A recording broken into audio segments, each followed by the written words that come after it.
So the second video that we're going to do is our strength training video.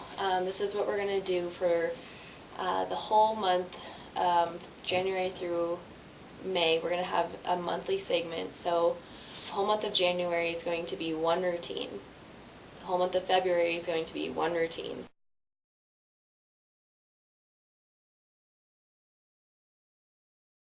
And so on and so on. That routine is going to stay the same. However, the last 2 weeks of each month it's going to increase in time or in reps. So we're going to do the same routine every Tuesday. We're going to meet together as a team in the gym and do this particular circuit. And then there's going to be a core on your own video that I'm going to do a little bit later that you can choose any day of the week that you would like to get this core done. January is going to serve as a base month. Some of these exercises may not seem hard, but they're going to build the deep inner muscles that you're going to need to do the heavy lifting and some speed work that we're going to do. So first we have to start at the bottom and then we'll work our way up. So how it's going to work every month is, like I said, we'll meet every Tuesday as a team, do this workout for the first 2 weeks, and then this last 2 weeks you'll increase. Fridays we'll do some drills, and then any other day of the week you can do the other video. For the circuits, there's two versions. There's a beginner version and there's an advanced. I would consider a beginner to be someone who's maybe a freshman or someone who has not done core over the winter or doesn't do much core at all or doesn't lift very many weights. The beginner version's a little bit lighter. It's the same routine as advanced, but just less reps and less time. I would recommend that anyone that falls into those categories, please stick to beginner so we don't get hurt. Don't be prideful. You can move up to advanced as the months progress.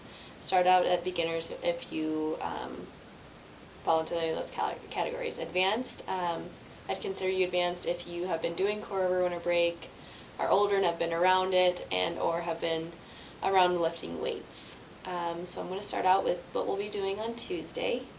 We're going to be doing bird dogs. I think you guys remember those.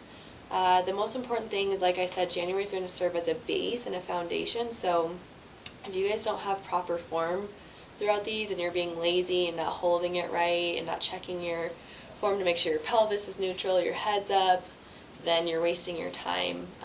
Like I said, we're developing the deep inner muscles, and these muscles are what's going to carry you through the end of a race. And so if they're not strong, then you're not going to get that last step in over your competitor. So try to stay focused and try to keep good form.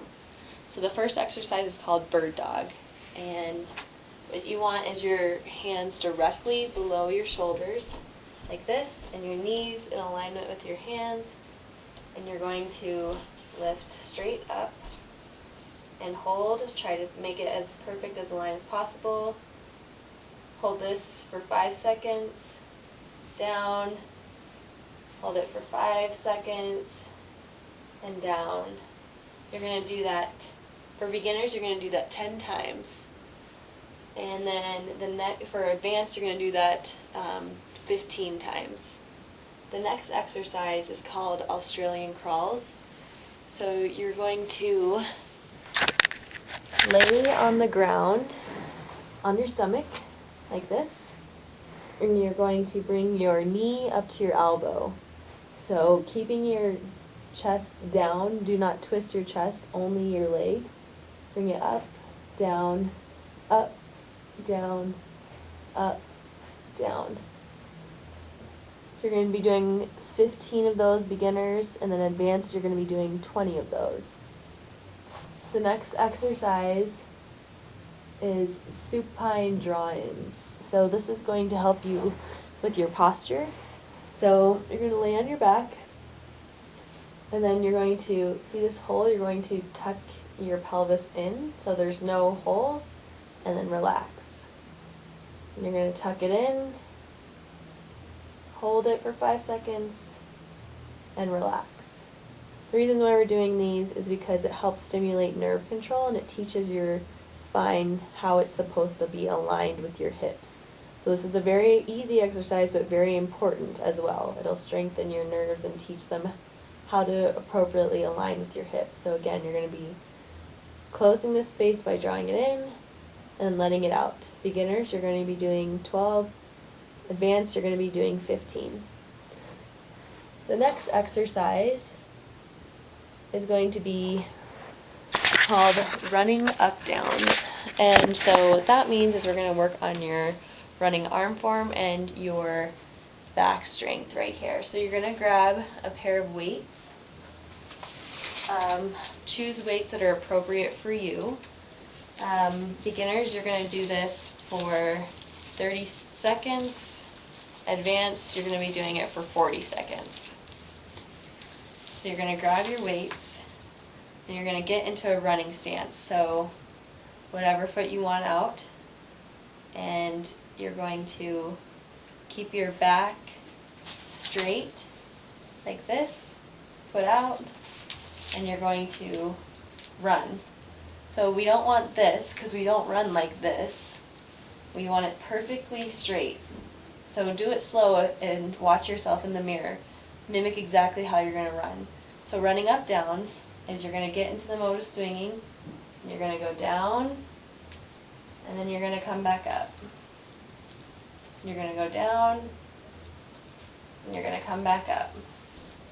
Okay, so again, beginners, you're going to do 30 of those. Advanced, you're going to, or 30 seconds. Advanced, you're going to do 40 seconds of those. And then you're going to switch to your other side.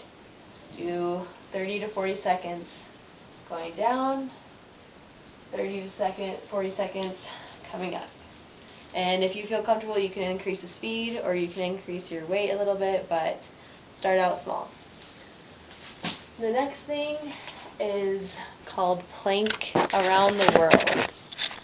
So for this one, beginners, you're going to be doing 35 to 40 seconds. Advanced, you're going to do 55 to 60 seconds. So what plank all around the world is you get on your front plank, make sure your pelvis is tucked in, and you're going to walk with your legs and your arms. So you're going to step out and back, out and back. So legs out, one leg out, bring together. One arm out, bring together. Leg out, together, arm, together.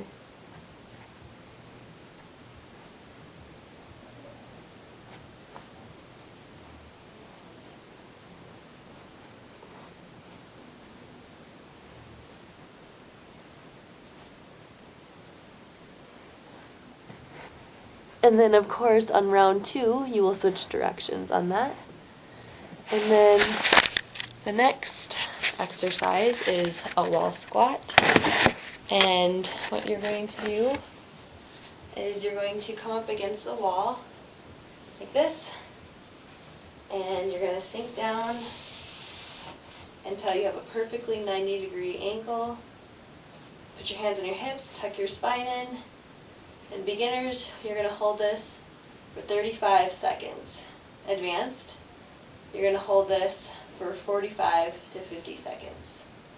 And then come up. And then